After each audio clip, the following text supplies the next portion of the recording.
Hi, I'm Dean Bai. I'm with Return Ministries. Originally from Winnipeg, Manitoba, Canada. Have moved and lived in different parts of Canada. Today, my wife and I and some of our children and families are living in Ontario, not too far from Toronto. I used to be a businessman, very successful with operations across Canada. I used to be in the business of sending singing telegrams out and doing corporate events. And I had an employee that told us that God had sent her. I thought I was a good Christian. I thought God was rewarding me.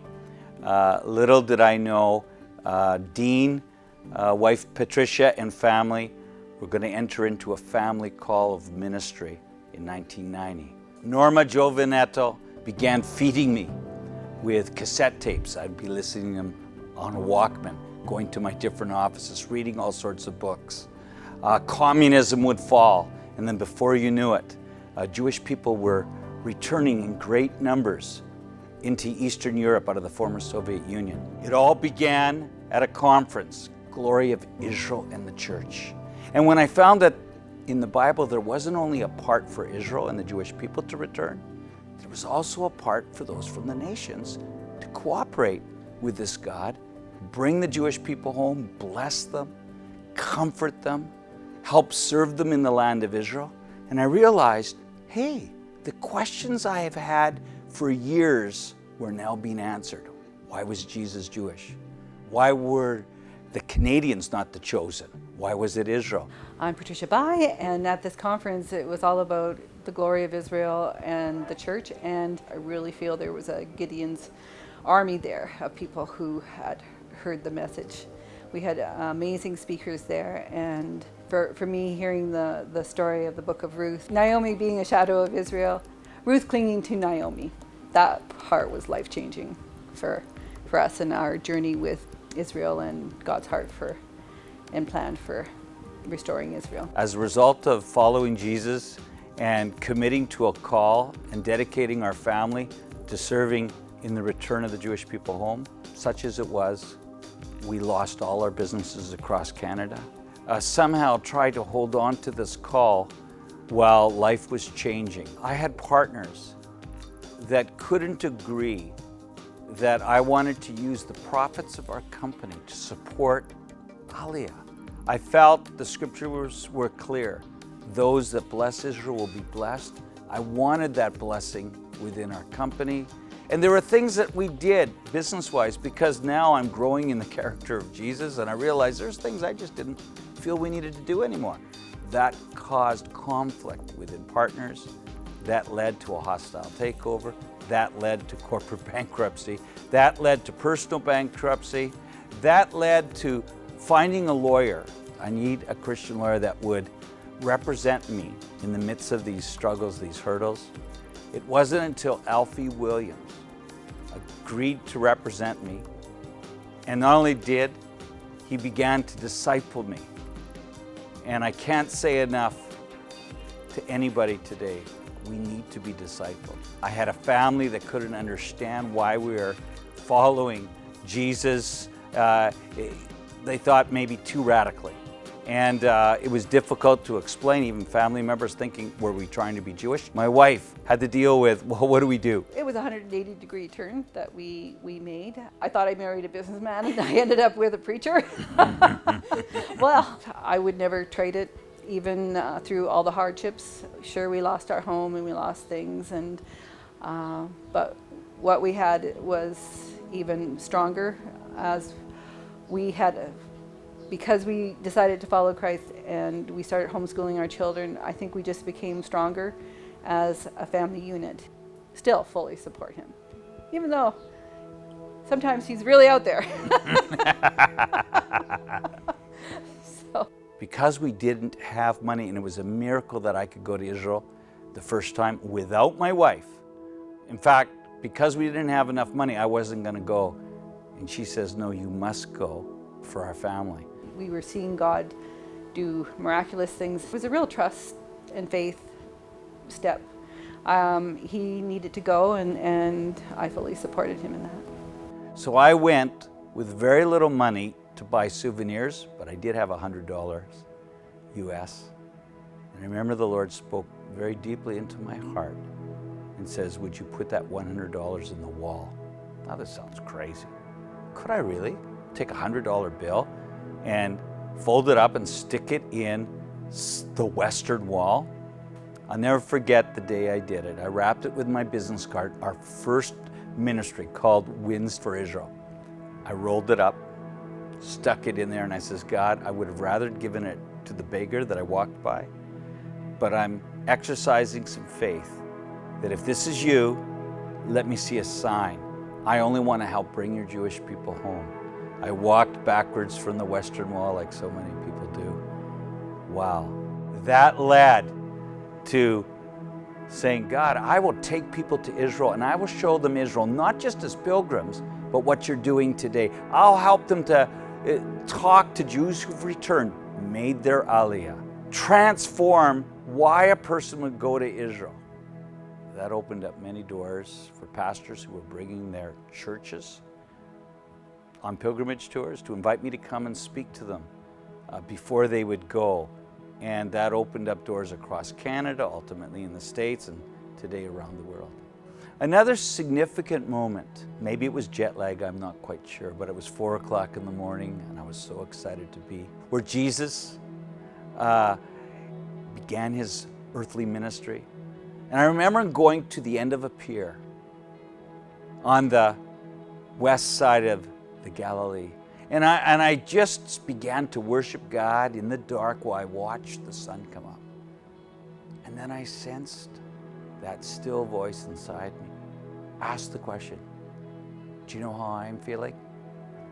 I presumed he must be feeling like I was. I was pretty excited to be in the Galilee, to be in Israel for my first time. And now the Creator of the universe asked me, do I know how he feels? And my response was, yeah, you must be just happy as I am.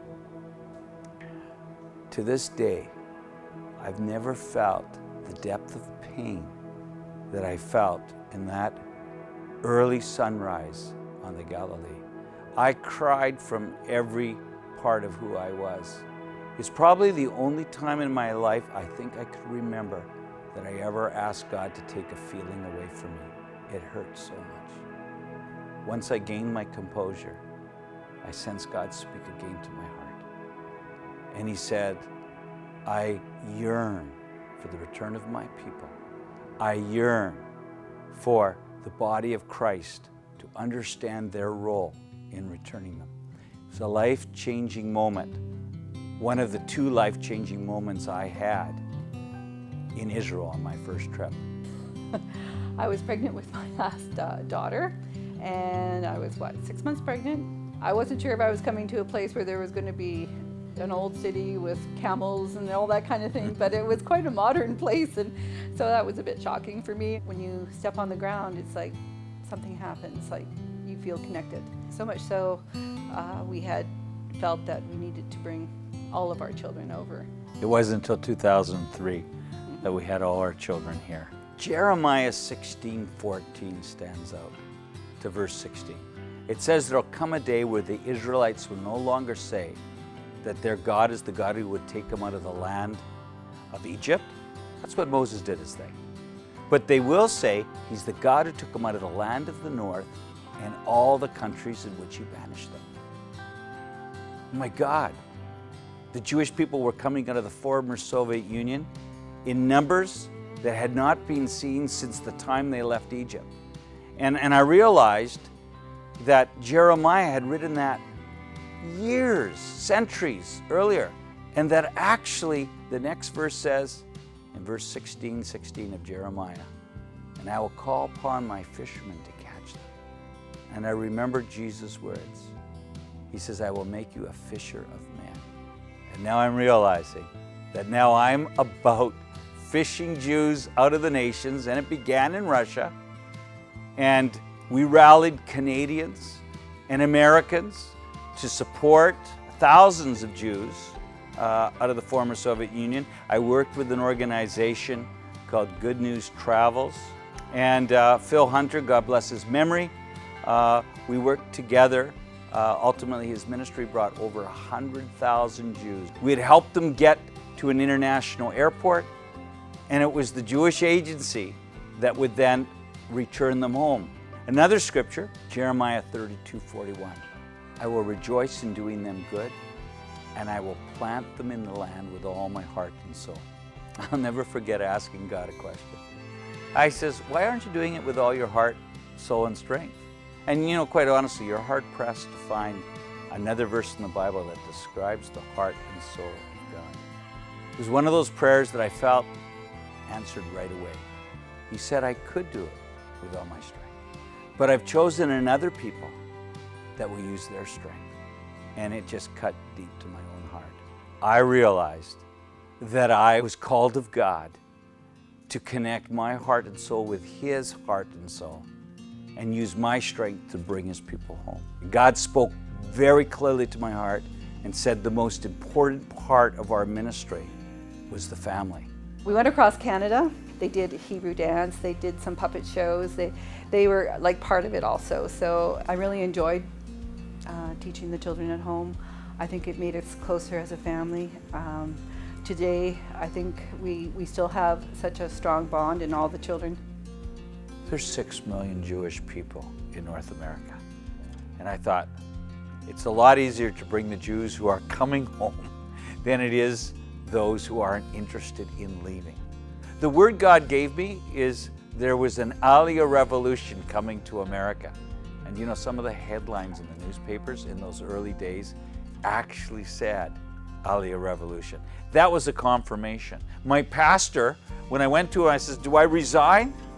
And he was one of those pastors that I wouldn't say always prophesies, but he lifted up his right finger and he says, you will resign from the ministry you're in and you will establish a ministry and you will call it Return. Peg Byers, Annie Elliott, all felt a sense to help bring the Jewish people out of North America. We came together, we founded. God raised up a businessman by the name of Sean Davidson. He gave us offices, he put computers in. We began receiving interns from around the world in 2004. Actually, even my own children were some of the first interns. One of the mandates was establish a base in Israel. I had a daughter. She says, Daddy, I feel God's asked me to go to university in Israel. She meets Soldier Boy. His name is Chaim Mailspin. Deanna has a husband. I have a partner in ministry, Chaim. Today we have Israeli grandchildren. We have 3 of them. By about 2013, the Aliyah Return Center began in Tiberias. And we were able to not only help bring the Jewish people home from North America, we began to host them. We had not only North American Jews wanting to be blessed with us in Tiberias, we had Jews from around the world that would come straight from the airport and stay there. But they wouldn't just stay a couple days. For some, they would stay a couple months. We needed more space, we needed more room. We only had 11 rooms in an old hotel that we were using as our ministry base. Before you know it, we found ourselves at Kibbutz Bet Zera, lots of space. We could not only have room for Jewish people who are making their Aliyah, we'd have space for educating, but then the unthinkable happened. The Jewish Agency, the organization responsible for bringing Jewish people home, they also were looking for our campus, this campus. And so then the kibbutz were left with the decision, do we go with the Christian ministry or do we go with the organization? They said maybe the 2 organizations could work together. So today, we are working together for Israel, Jews and Christians. And we've established a ministry and we're growing a ministry that's not just here in the north, but now finding its expansion throughout Israel. And we are raising up other discipleship centers in other nations with not only a great commission. We believe that the gospel of kingdom is going forth from the Galilee. I think my wife and I are blessed to find that 3 generations now are beginning to bring a message to the church worldwide, while at the same time mobilizing the church to help bring the Jewish people home and help establish them in their restoration again in the land of Israel.